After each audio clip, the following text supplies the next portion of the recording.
name's Kimberly Mercer Boswell, and I am a shift supervisor here at Wayne County EMS. I want to tell you a little bit about our service that we offer to the community. We have 9 stations located throughout Wayne County, and each one is supplied with an ambulance and a crew. The crew is usually 2 members. We have at least 1 paramedic, and we either have an intermediate or a basic that runs with them. We have some very busy stations out here. Our city stations usually run the most amount of calls. We have Station 4 and Station 6. 4 is located right here on John Street. 6 is out on Madison. And we also have one Station 5 that's out at Central Heights, which is in the Goldsboro Fire Department building itself, so they run with them.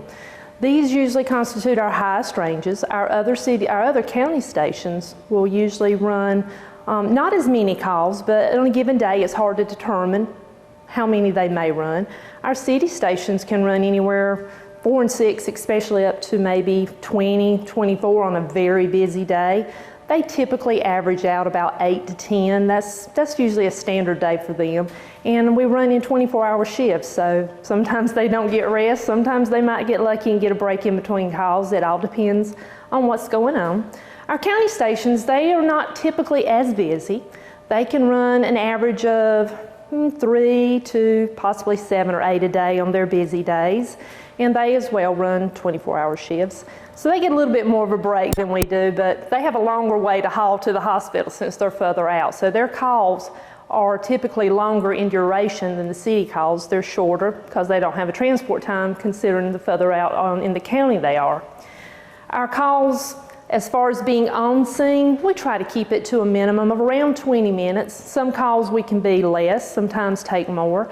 For instance, if we have a 1050, which is a wreck vehicle on the highways or the roadways, we may have extrication involved. We have to bring in the fire departments. That takes a little bit of extended time. So our scene time can extend a little more than 20 minutes, but we usually try to keep it at that.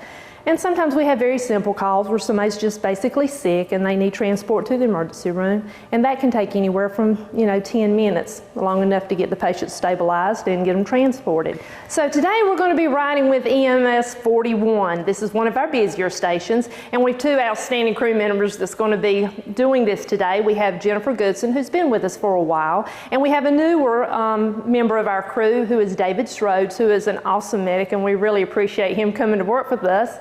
41 is one of our busiest units that I said before, so we're going to ride along with them today and see what they experience, and hopefully we get to see some good stuff, and you'll be more interested in the EMS system and see what we do for a daily living.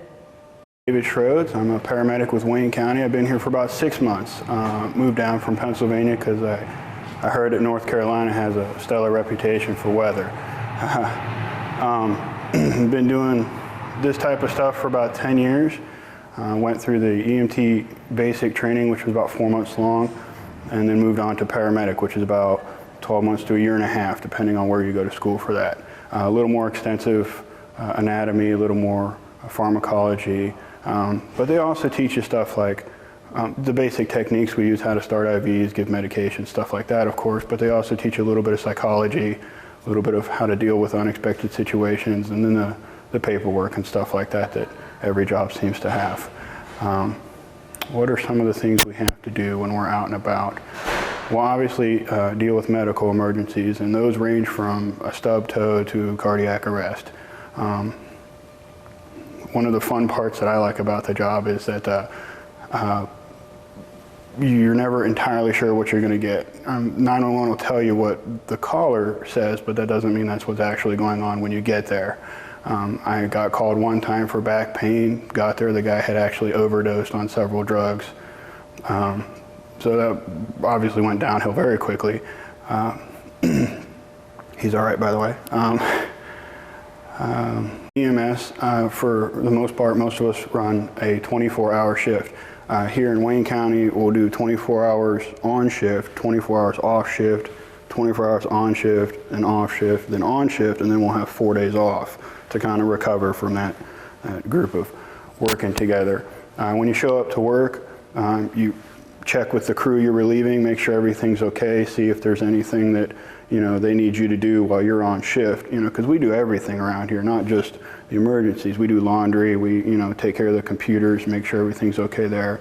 and make sure all your paperwork's taken care of. Every day we have a checklist we have to go through for the truck to make sure all the equipment we need is there. So we run through that checklist, and that includes the drugs to make sure they're not out of date or anything like that.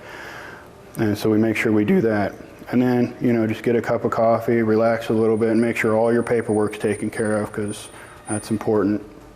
And then you just handle calls as they come in. If it's a slower day, you know, you can relax a little bit. If it's a busier day, you just kind of got to keep up with it. You try to get rest where you can, because it is a job where you don't know what's going to happen, especially at night. You might not sleep at night. Maybe you will sleep at night. It's just one of those things you kind of just got to get used to. Some people hear the term 24-hour shift and look at you like you're crazy, because they're like, how can you work for 24 hours? You get used to it, or you find another job. So, that's pretty much what we do in between calls. Hi, I'm Jennifer Goodson. I work here at Wayne County EMS. I've been here for about 6 years now. I've been in the medical field since about '01. I started out as a nursing assistant in the ER here at Wayne. My family is very pro helping people. A lot of them are involved with the fire department. I'm volunteer. I do have a couple of cousins that work here also. We really enjoy helping people. This has been the best job I've had. It's very rewarding to know that you can help somebody.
Weird breathing you heard was her wheezing from her asthma, and she said she was, Jan could give you better details, but it sounded like she'd been dealing with this all weekend and just wasn't working out for her, and she eventually passed out, probably from hyperventilating, which is what happens pretty often.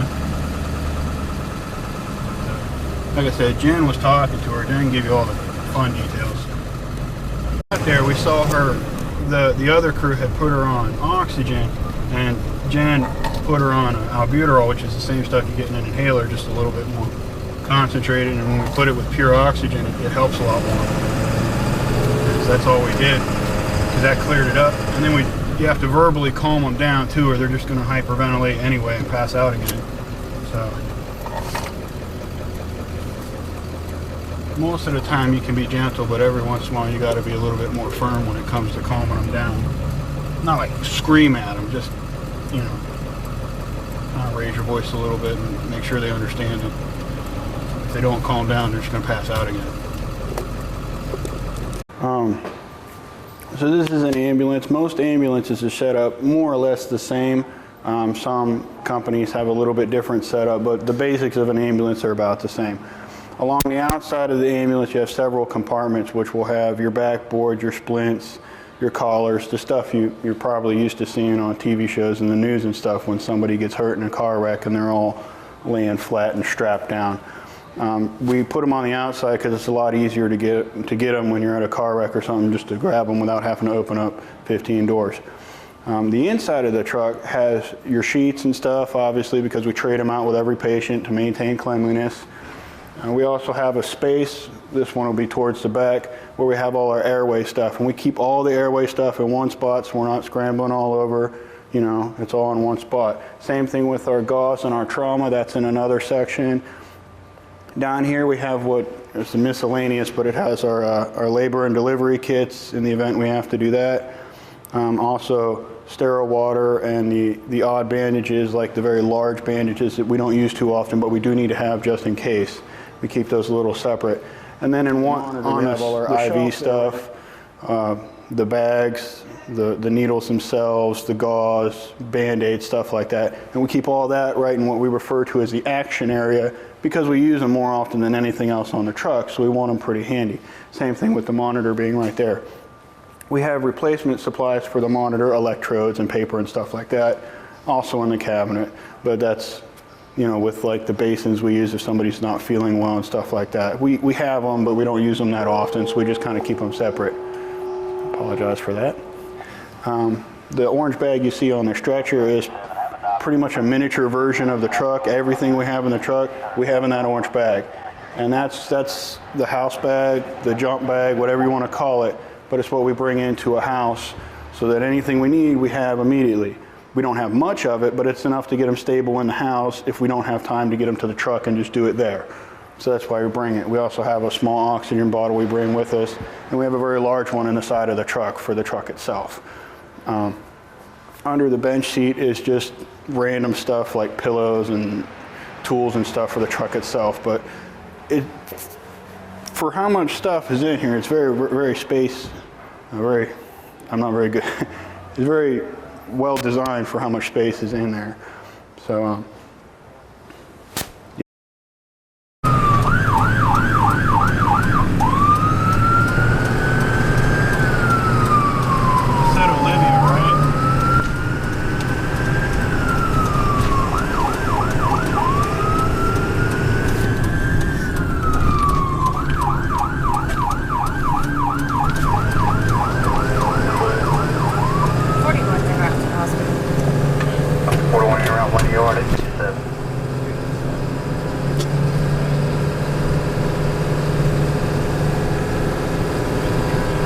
one of the things you want to take care of, like I said, we stock the truck right after every call to make sure we still have everything we need for whatever call comes next. Because you can get 3 or 4 calls in a row and you might start running low, so you want to make sure your truck is completely stocked all the time, so you're ready for whatever could happen.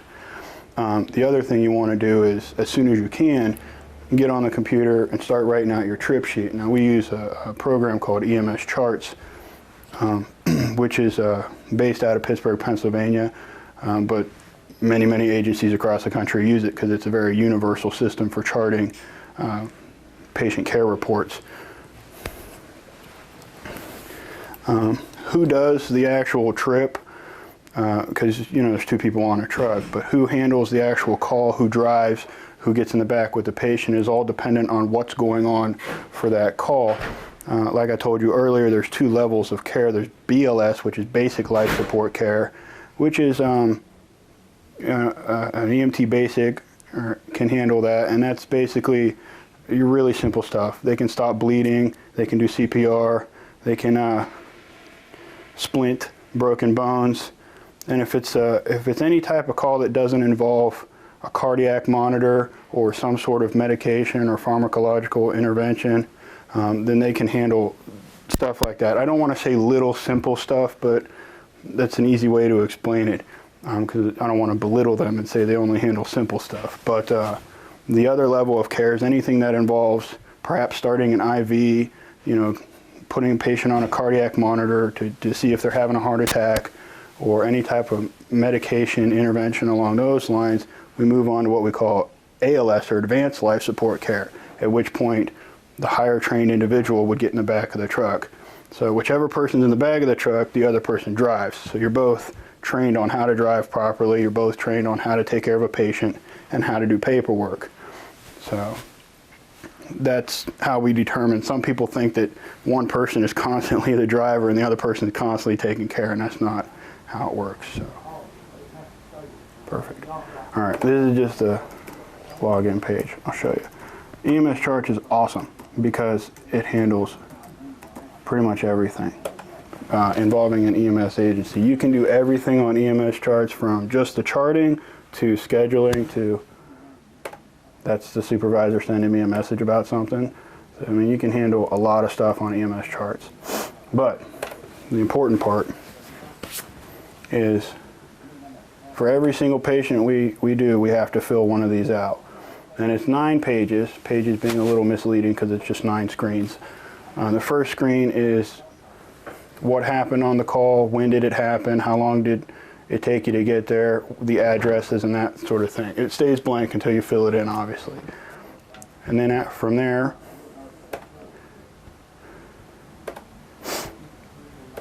sorry, if you're not on as a crew member, you can't keep going. But anyway.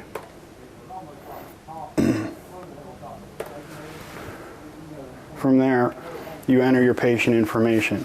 Now the database is huge for which patients we've already taken. If you've been taken by EMS, you'll be in the system. Even if you were taken 2 years ago, you'll be in the system. We're just going to look up John Doe so we're not breaking any laws.